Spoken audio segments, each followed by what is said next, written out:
Wilujeng enjing pamirsa anu mulia candu kana waktuna acara Warta Global TV anu dipidangkeun ku Wulan Minijar. Dina poe Rebo ieu simkuring nepangkeun hiji warta ngeunaan kana budaya 5S di lingkungan SMA Negeri Jatinangor. SMA Negeri Jatinangor sakola anu aya di wewengkon Jalan Raya Jatinangor Sumedang nu nyandang predikat A.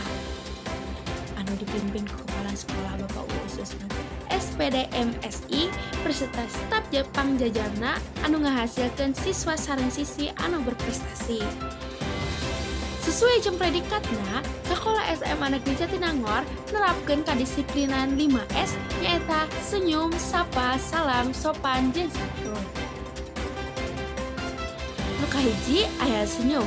Senyum lamun papanggih jeung guru, babaturan, jeung warga anu aya di SMA Negeri Jatinangor.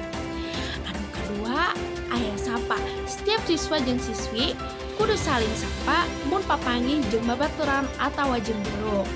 Anu katiluna aya salam. Salam atau ngucapkeun salam lamun papanggih jeung guru. Nu kaopatna aya sopan ka babaturan, ka saluhureun, ka guru jeung ka warga nu aya di SMA Negeri Jatinangor. Nu kalimana santun dina ucap lampah sangkan jadi siswa-siswi anu boga budi pakerti anu alus. Eta jadi kebiasaan anu positif jang siswa-siswi SMA Negeri Jatinangor sangkan jadi contoh jang sakola anu sanes. Hatur nuhun kana perhatosanana, wilujeng patepang deui.